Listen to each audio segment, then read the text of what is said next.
biasanya kita cari kepiting kan dimasukkan dalam perangkap. Ini langsung tombak. Bisa.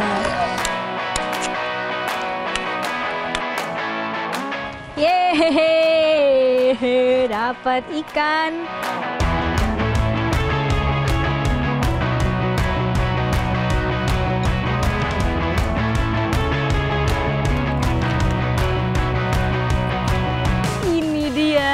Saya dapat.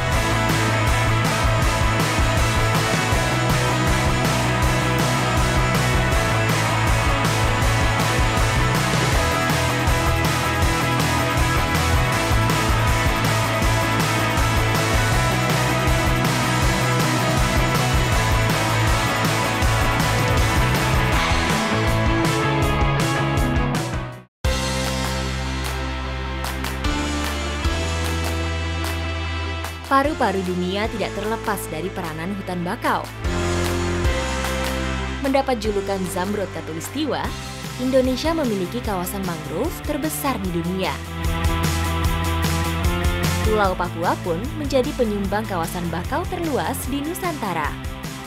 Tak terkecuali wilayah Papua Barat dengan luasan sekitar 400.000 hektar.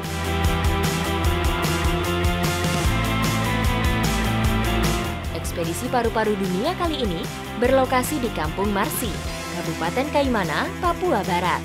Salah satu kawasan pesisir yang merasakan langsung manfaat dari blue carbon.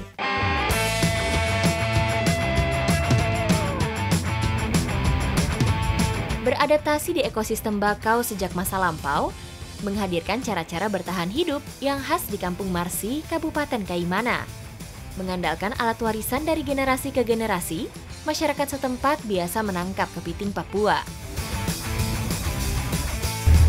Hutan bakau memiliki banyak sekali biota, salah satunya yang mau saya cari sama Pak Erik dan Pak Yusuf, warga Kampung Marsi. Kita mau Kalawai Karaka.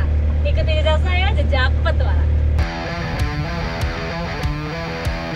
Kawasan berlumpur dengan akar bakau yang rapat menjadi rumah beragam fauna. Karaka atau kepiting Papua menjadi tangkapan primadona bagi masyarakat. Sebagai penghuni ekosistem mangrove, kepiting juga memiliki peran penting dalam sirkulasi oksigen. Lubang-lubang sarangnya bisa menjadi jalur masuknya oksigen, sehingga bisa diserap oleh akar mangrove. Wah, di sini mangrove-nya rimbun sekali. Jarang-jarang loh saya ngelihat pohon-pohon bakau yang tingginya sampai setinggi ini, dan kalau dilihat akar-akarnya juga menjalar kemana-mana, makanya kita mencari karakannya harus jeli di antara akar-akar ini. Warga setempat jarang memanfaatkan kayu bakau. Minimnya eksploitasi ini membuat pohon mangrove tetap terjaga. Kepiting hitam Papua ini memang terkenal dengan ukurannya yang besar.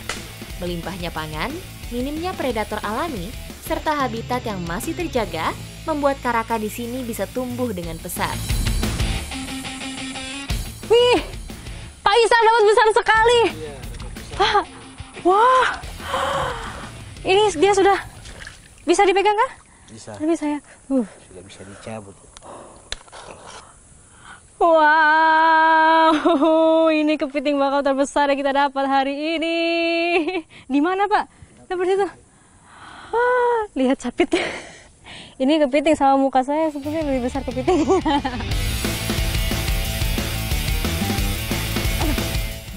Nah, ini dia. Saya menemukan salah satu makanan kepiting bakau, siput, karang siput.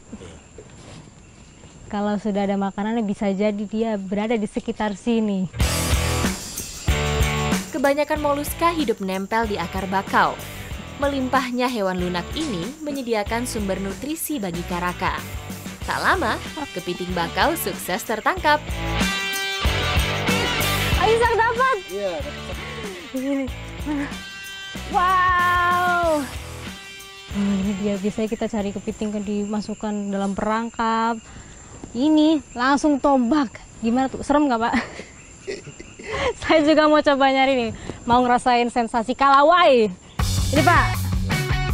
Kalawai atau senjata tradisional asli Papua berbentuk tombak trisula menjadi alat perburuan utama. kepiting satu nih. Ada Pak. Waduh itu sapitnya siap mencengkram. Pak ini aman kan Pak? Saya tombak ya? Tombaknya di belakang.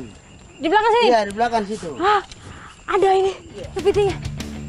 Ah, tombak ada ya. Ya dia mencengkram tombak saya. Ini Pak. Menggunakan kalawai tidak boleh ragu-ragu. Harus dihujamkan dengan kuat supaya dapat menembus cangkang kepiting. Nah, itu dia. Harusnya begitu. Saya udah ketakutan sendiri gara-gara pernah kecapit kepiting, Bapak. Ini dia, ternyata kepiting bakau ini kalau waktu air meti atau surut malah menguntungkan untuk kita karena dia tidak terlalu lincah. Kalau di air baru lincah ya, Bapak.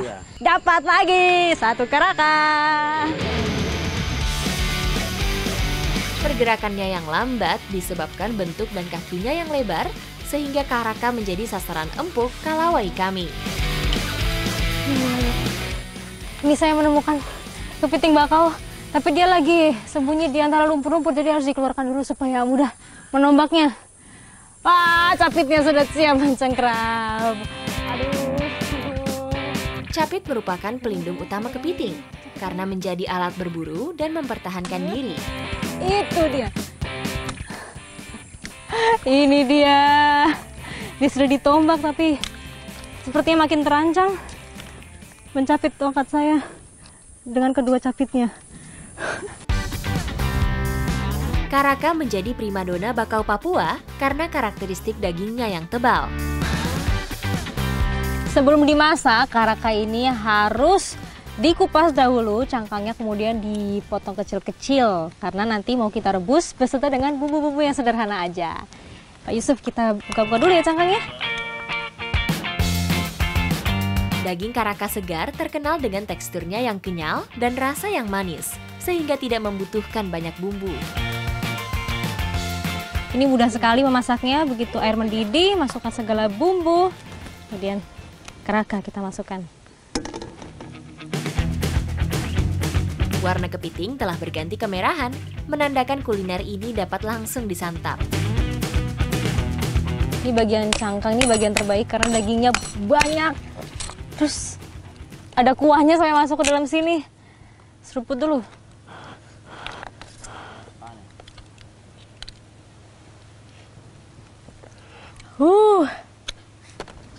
Luar biasa.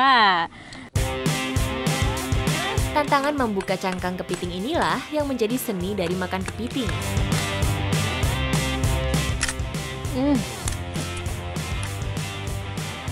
Mau makan? Dagingnya manis sekali, terus juga teksturnya lembut. Dan karena kita potong-potong kepiting ini, jadi meskipun bumbunya sederhana itu meresap juga sampai ke dalam kuah-kuahnya juga. Tidak bisa berhenti makan. Enak tuh Mama? Enak. Besarnya ukuran kepiting Papua tentu saja tidak terlepas dari peran hutan bakau yang luas dan belum banyak terjamah tangan manusia. Dagingnya lebih manis. Kekayaan alam hutan bakau yang masih terjaga sudah terbukti nih. Menyimpan banyak biota yang bisa dimanfaatkan dan beruntungnya saya mendapat karaka yang ukurannya besar-besar dan melengkapi petualangan saya di Papua Barat ini. Ikuti jejak saya, jejak petualang.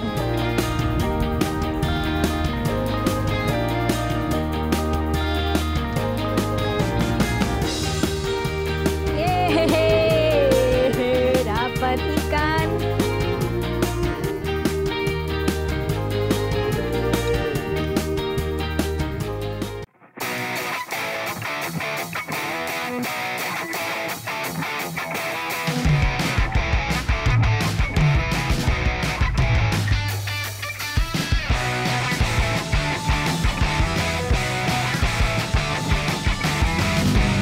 Masih mengeksplor kawasan hutan bakau yang ada di Kampung Marsi, biasanya warga setempat itu punya kearifan lokal yang biasa dilakukan untuk memenuhi kebutuhan hidup. Seperti ini, salah satunya jaring ikan. Ini masih mencari lokasinya dulu, kita akan jaring di sekitaran sini.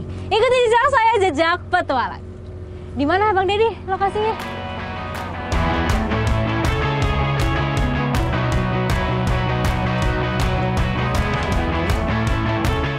Pacu perahu berangkat menuju anak sungai. Sampailah kami di titik jalur migrasi ikan. Oke, ini jaringnya sudah kita tebar. Total panjangnya sekitar 200 meter ya Bang Dedi. Dan ini memang mesin perahu tidak dinyalakan. Pak Erik yang mengendalikan perahu memakai tongkat supaya bisa mengarahkan jaring ini dengan mudah. Wah, nyangkut, kusut. Akar bakau menyediakan tempat persembunyian dan makanan para ikan. Waktu untuk menebar jaring harus menyesuaikan pergerakan arus. Saat air mulai surut seperti ini, ikan-ikan yang mencari makan di kawasan bakau bergerak kembali ke lautan. Bukan rahasia lagi, jika wilayah estuario mangrove juga menyediakan sirkulasi oksigen bagi biota-biota air yang hidup di dalamnya.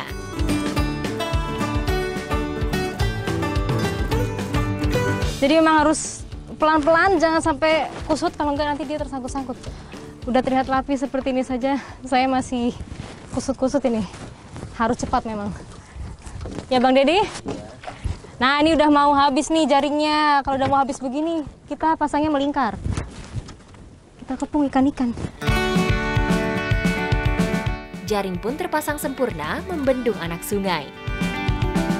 Cara toki-toki atau memukul-mukul air dengan kayu menjadi cara menakuti dan menggiring ikan menuju jaring.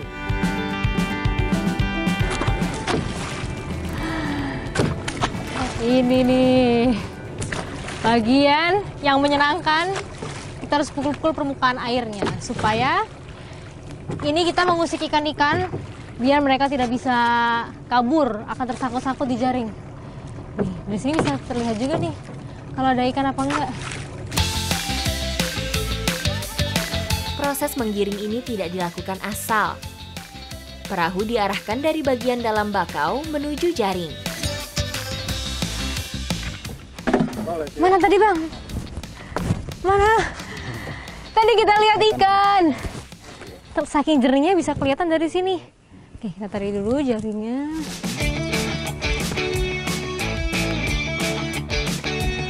Target kami adalah ikan-ikan berukuran sedang karena lubang jaring yang tidak terlalu rapat.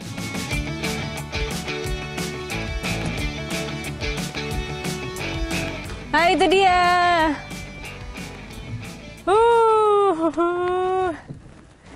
Ini seperti ikan julung ya? Ikan apa ini? Ikan biasa di sini, ya, ikan walo-walo. Walo-walo. Ini dia. Saku deh. Sako. Saku. Ikan yang juga disebut julung-julung ini memiliki ciri khas di moncongnya. Dapat ikan. Apa nih? Ikan pelagis ini dapat hidup di air laut atau payau, sehingga tidak jarang ditemui di kawasan Sungai Bakau. Giginya tajam sekali.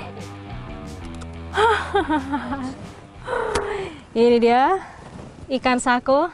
Selain moncongnya panjang, dia punya gigi terlihat tajam sekali tadi. Sebelum hari semakin gelap, kami harus bergegas menggulung jaring. Yeay, dapat ikan lagi. Ikan apa nih Bang? Ikan lasi. Lasi. Ikan lasi. Licin sekali dia Bang, hati-hati. Ikan lasi termasuk spesies ikan yang hanya dapat ditemukan di perairan Papua dan Australia. Hewan ini hidup di perairan tawar dan muara seperti kawasan bakau ini. Belum habis jaring ditarik, kita sudah dapatkan beberapa ikan. Bang Dedi, boleh nggak nanti saya minta ikannya? Boleh ya? Saya mau masak-masak, tapi selesaikan dulu ini. Tarik jaring dulu. Ikuti jejak saya, jejak petualang.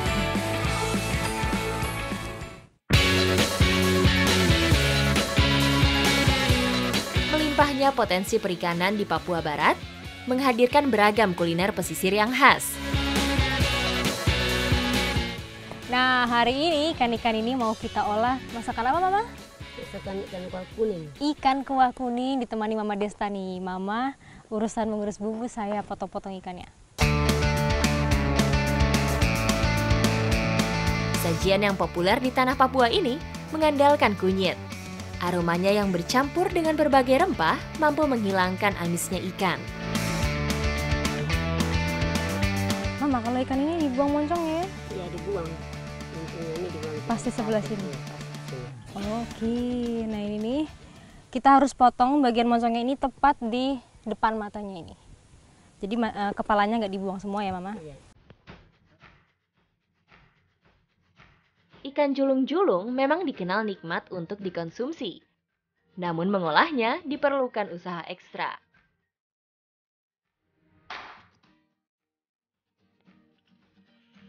Setelah semua bahan siap, bumbu halus ditumis dan masukkan ikan hingga bumbunya meresap.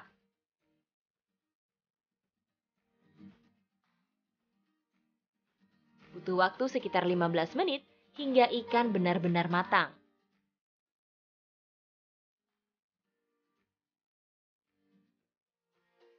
Ini dia ikan kuah kuning buatan saya dan Mama Desta sudah siap santap. Dari tampilannya dan aromanya, sedap banget. Udah gak sabar nyobain, Mama.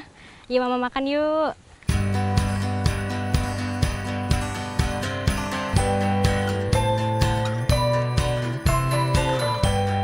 Biasanya, ikan kuah kuning disantap dengan papeda. Namun keterbatasan sagu di Kampung Marsi membuat warganya telah beralih ke nasi. Enak banget ini. Yang paling dominan itu ada daun rempahnya.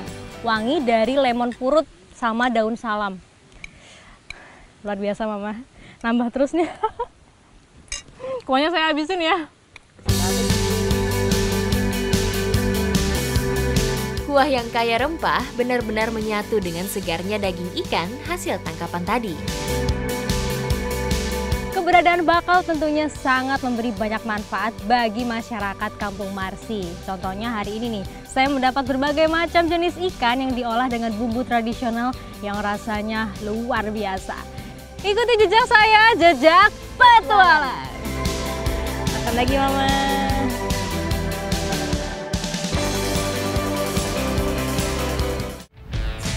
Ekspedisi paru-paru dunia Jejak Petualang membelah belantara hutan mangrove masih berlanjut. Memegang peran sebagai paru-paru dunia, keberadaan hutan di Indonesia tidak terlepas dari kawasan hutan mangrove-nya. Pulau Papua sendiri menjadi penyumbang utama kawasan bakau terluas Nusantara. Wilayah Papua Barat menjadi yang nomor 2 dengan luasan mangrove lebih dari 400.000 hektar. Tumbuhan tangguh ini merupakan satu-satunya tanaman kayu yang dapat hidup di ekosistem air asin. Sebagai salah satu paru-paru dunia, pohon mangrove bisa menyerap gas karbon 5 kali lebih banyak jika dibandingkan dengan jenis pohon lainnya. Pada proses fotosintesisnya, pohon bakau tidak hanya melepaskan gas oksigen ke udara, melainkan juga ke air melalui akar-akarnya. Akarnya yang kokoh menahan ombak juga berfungsi sebagai filter polutan, baik itu yang berasal dari air tawar maupun dari laut. Hutan mangrove memiliki peran penting bagi kehidupan manusia, seperti Pak Erik dan Pak Feki yang biasa memanfaatkan kawasan mangrove ini untuk mencari ikan. Nah, hari ini kita memancing dengan cara yang tradisional. Ikuti jejak saya, jejak petualang. Kami menuju kawasan muara yang merupakan batas antara sungai dan laut. Perpaduan air laut dan tawar ini menghadirkan target tangkapan yang lebih beragam dari kami. Ini kita mulai memasuki kawasan bakau yang ribun sekali. Tepatnya ini sebenarnya muara, pertemuan sungai dan laut. Sungai apa namanya, Pak, tadi? Sisnamoro, Sungai Sisnamoro. Nah, seperti ini, saat-saat ini ikan-ikan biasa bersembunyi juga di akar-akar bakau. Ini kita lagi nyari titik yang banyak ikannya.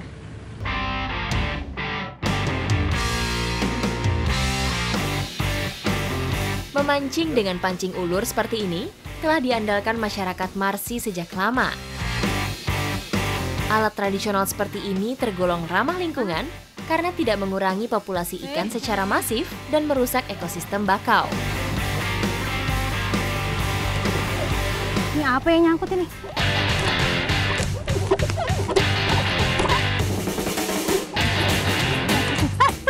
Dapat ikan! Wah, saya dapat ikan! Apa ini? Ikan apa? Ikan pasir. Ikan pasir. Wah, nggak tahu tadi saya kira nyangkut. pergerakannya tuh dia lambat sekali, pas sudah sampai atas baru dia tarik senar saya. Ternyata dapat, luar biasa besar juga ini tangan saya, sama dia lebih besar dia. Mantap, Bapak belum dapat semua kan? Saya sudah dapat. Sombong banget. Ikan pasir biasa berdiam diri di dasar perairan. Jadi untuk mendapatkannya harus menggunakan teknik dasaran. Ikan ini juga disebut ikan pipih atau ikan sebelah karena matanya yang hanya berada di satu sisi. Ini yang besar ini.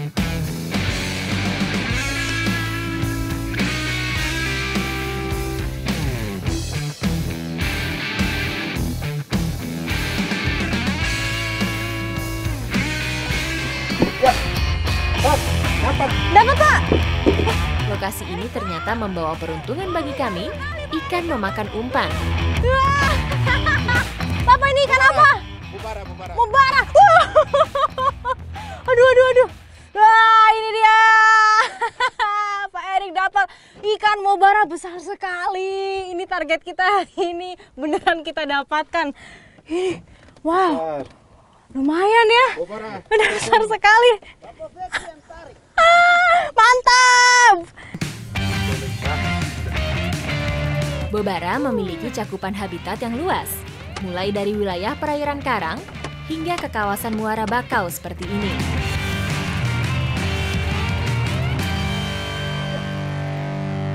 Ya, umpan saya habis. Dan nampaknya ikan-ikan sudah tidak mau makan. Tapi tidak perlu khawatir karena kita sudah dapatkan ikan mubara jumbo. Kira-kira mau dimasak apa ya? Ikuti jejak saya, jejak petualang.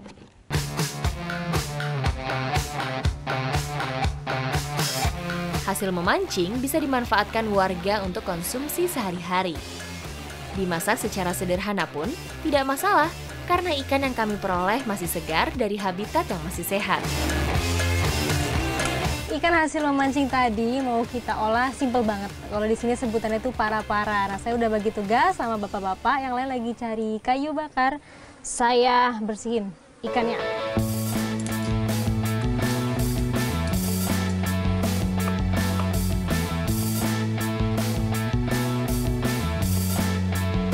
Oke, dari para-para. Sudah jadi para-para. Oke.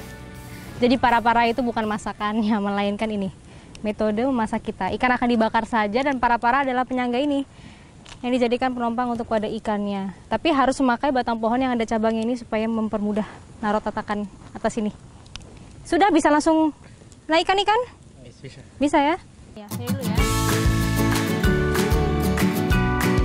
Ikan bakar paru-paru ini hanya menggunakan bumbu olesan berupa garam, minyak, dan kecap. Tak lupa sambal kecap pun saya siapkan semuanya, menambah cita rasa.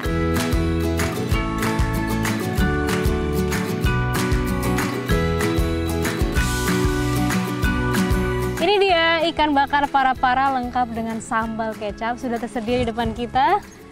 Mari kita santap bersama-sama.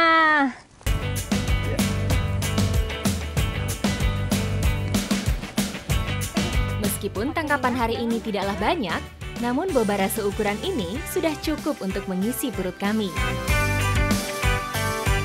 Enaknya. Bener-bener. Nggak bohong saya, enaknya ini luar biasa. Kalau dibandingkan sama ikan pasir itu dia teksturnya lebih slimy dan tidak terlalu gurih. Tapi mobara udah ada juicy-nya, rasanya gurih banget, ditambah dengan sambal kecap. Wah, enak pol. Bisa merasakan kenikmatan bobara yang didapat saat musim timur seperti ini menjadi bukti kekayaan bahari dan ekosistem mangrove Papua Barat.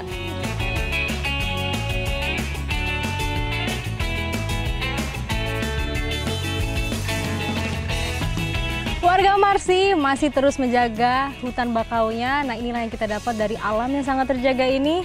Ikan mobara yang bisa kita nikmati, sederhana namun sangat berkesan bagi saya. Ikuti jejak saya, jejak petualang.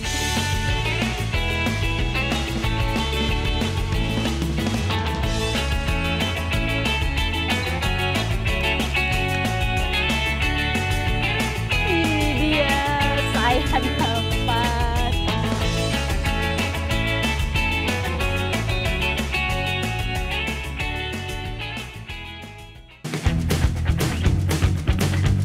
Kampung Marsi, Kabupaten Kaimana di Papua Barat, memiliki kawasan pesisir yang beririsan langsung dengan kawasan bakau. Hutan mangrove yang tumbuh secara alami ini menjadi habitat biota pesisir dari berbagai lapisan. Ekosistem ini mendatangkan banyak manfaat bagi masyarakat setempat.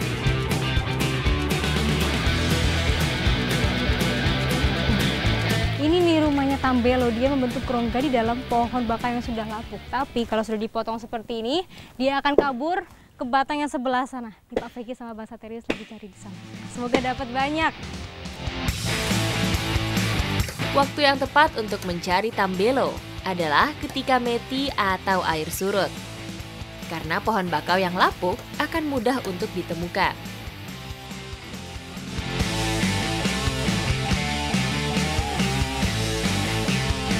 Ini yang kita cari, Tambelo. Tapi karena badannya ini sangat mudah sekali putus dan dia bersembunyi di dalam rongga-rongga pohon bakau, jadi susah sekali. Gimana Pak? Masih bisa dimakan kan ini? Bisa. Bisa ya? Ini nggak bisa diambil lagi nih Pak. Tambelo termasuk sebagai moluska atau hewan bertubuh lunak. Kulitnya yang tipis ini membuat Tambelo mudah putus ketika ditarik. Ini dia, saya dapat. Cara ngambilnya juga harus pelan-pelan. Menggunakan perasaan, tapi tetap aja tadi putus. Tapi saya dapat full loh, di bagian badannya dan ini kepalanya. Ini. Meskipun sekilas nampak seperti cacing, hewan ini justru termasuk ke dalam kelompok kerang. Cangkangnya terletak di bagian kepala, dengan ujung memanjang menyerupai gigi. Dapat! Panjang sekali. Puas gitu loh, kalau dapetnya tuh nggak butuh segini, sangat-sangat satisfying. Ini nih. Nih bagian kepalanya. Dia giginya unik sekali, kalau seperti ini dia seperti punya antena. Bang Saterius. Tambelo membantu penguraian batang-batang bakau yang telah lapuk. Hewan lunak ini mampu membuat lubang sepanjang 2 meter karena sifatnya yang rakus. Bagi orang awam, mengonsumsi Tambelo tergolong ekstrim. Ini sudah dibersihkan isinya, jadi sudah aman. Tapi ngeliatnya kok serem ya. Oke, saya akan coba. Sudah kepalanya. Masyarakat Papua percaya bahwa mengonsumsi Tambelo secara mentah lebih berkhasiat jika dibandingkan dengan dimasak terlebih dahulu.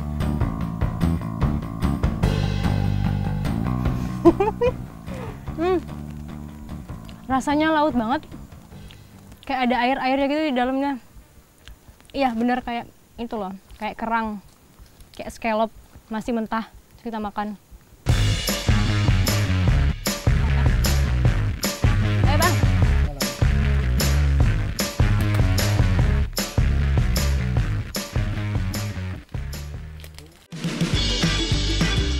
Masyarakat Kampung Marsi masih sangat arif dan bijak dalam mengelola alamnya. Keselarasan hidup dengan alam sangat terjaga, karena mereka percaya bahwa alam akan memberi manfaat selama kita ramah menjaganya. Dan ini saya sudah membawa bibit pohon mangrove. Kita menuju ke spot nanti kita akan menanam mangrove bersama-sama dengan masyarakat Kampung Marsi. Ikuti saja saya jejak petualang. Keberadaan ekosistem mangrove sangat penting bagi wilayah pesisir. Selain mencegah terjadinya abrasi, ekosistem mangrove juga ibarat swalayan alam yang banyak memberi manfaat. Proses penghijauan bakau lebih efektif dengan penanaman bibit, karena memiliki harapan hidup yang lebih besar jika dibandingkan dengan tumbuh secara alami.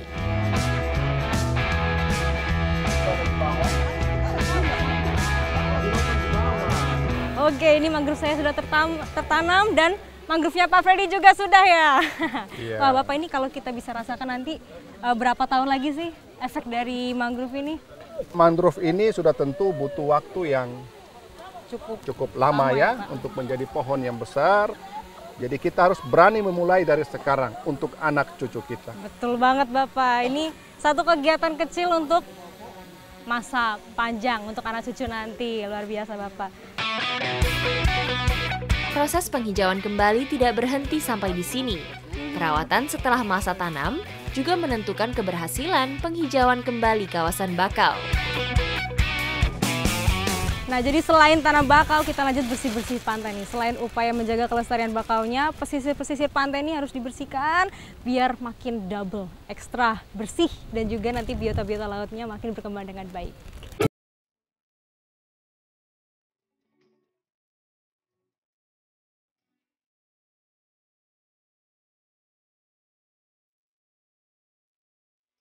Rimbunnya dan manfaat bakau akan dirasakan sampai anak cucu kita nanti. Dengan satu langkah kecil menanam bakau saja, artinya kita sudah turut menjaga bumi dan juga kehidupan yang ada di dalamnya. Ikuti jejak saya, jejak petualang.